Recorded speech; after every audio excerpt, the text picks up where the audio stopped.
Welcome to Student Organization Advisor Training for the University of Cincinnati. This presentation is divided into 3 parts, and following each section, you will be asked a few questions to help review the material. So let's get started.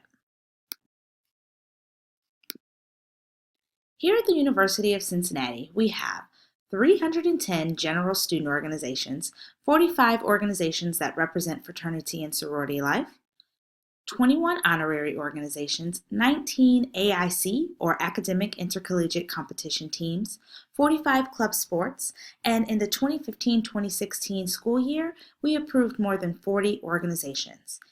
So we have approximately 486 student organizations at the university.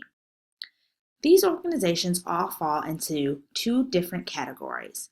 One category is recognized. This means that the University of Cincinnati acknowledges that your organization once was a member of our community. The status that's more important is registered. Organizations must register every academic year in order to be a recognized group at the University of Cincinnati. If an organization goes into default for more than 2 years, they will have to reapply to become a brand new student organization.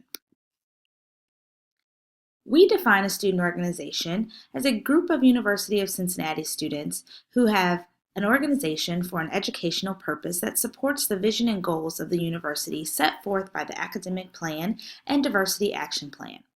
Our justification for this is student organizations serve as a medium for academic discourse, personal growth, leadership development, intercultural understanding, community service, and lasting friendships.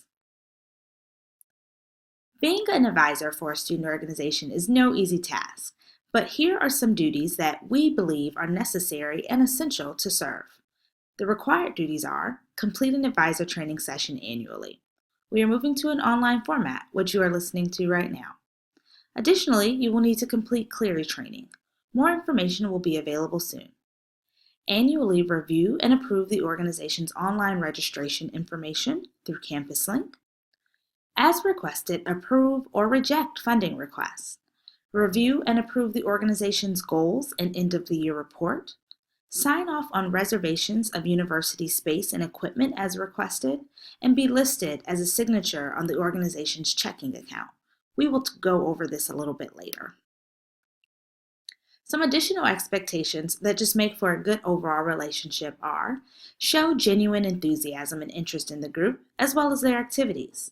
Try to meet with the organization at least once a semester to make sure everyone is on board. Some call this the e-board, others call it the executive board, but it's important that all members that serve in that capacity know who you are as an advisor. We additionally recommend that if the organization holds general body meetings, you try to attend as many of those as you can. Request to be added to the org email list. Help the organization review financial accounts, advise them against risky behavior, and most importantly, keep up on the advisor newsletter that's sent out by Student Activities and Leadership Development. One of the main jobs to being an advisor is knowing the policies and procedures. We've put together this document, which is a little bit blurry on here, but it goes over a checklist to help you ensure that you are walking the right steps to being a great advisor. This is blurry, but you can find a copy on CampusLink under Forms on the SALD page. We are moving to a new system. It will still be called CampusLink, but you might see the word OrgSync around the site quite a bit. So we want to give you some of the basics. What can you do with OrgSync? Well, you can join an organization or club. Recreational programs are listed on there. You can contact leaders of organizations. You can manage your membership, upload forms, and control your calendar. Officers can create events on here, advertise to the campus-wide community, and also use this as a great place to store forms for transferring information to new officers. So we're still going by the name CampusLink, but just in case you hear OrgSync thrown around, we wanted you to know that they are one and the same. If you need additional training on this, we would be more than happy to help support you and your organization. Just contact Student Activities and Leadership Development today for more training. So, when it comes to registration and management, there are a few things that we need to talk about.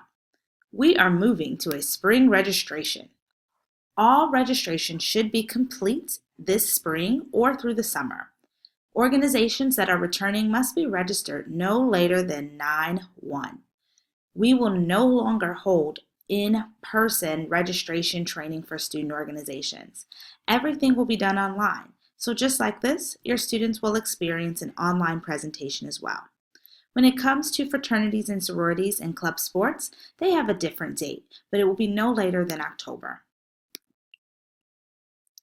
Some of the things that one must know to register their student organization, we have put together a process for you. So step one is update officer information on CampusLink if you have not already done so. This includes updating the positions and primary contact to ensure that everyone is listed. We also need you to complete the online reset presentation.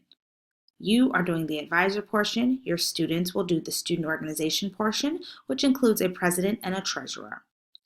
You will need to pick up the student organization verification form and turn that into the Student Activities Board office, which is located in 655 Steger Student Life Center. Next, your students will need to make sure that everything is completed on that form. So in addition to picking it up, it must be filled out and signed by you, the advisor. Next, they need to go in and upload all of their information onto CampusLink. So Constitution and bylaws, any documents that they feel are necessary to the organization, and M numbers of all members. Finally, the Student Activities Board will review all material and make sure that everything is where it should be. And they will reach out to the student organization if anything is out of order. Before beginning the online registration process, we want to remind students to make sure you have your Constitution and bylaws, roster and M numbers, risk management forms where necessary. Many ask, what is a privilege of being a student organization and why should I do it? While this is a little bit small, this information can be found in our student handbook, our student organization handbook, but we would like to go over a few things. Being a registered student organization allows you to reserve space on campus for meetings, coordinate activities with other registered student organizations, have a university mailbox when available for use, apply for university funding if eligible, participate in new student orientation and semesterly organization fairs, nominate candidates for homecoming court and other university awards, and rent vehicles. And finally, host a verified CampusLink page. Right now, we are going to pause. It is quiz time.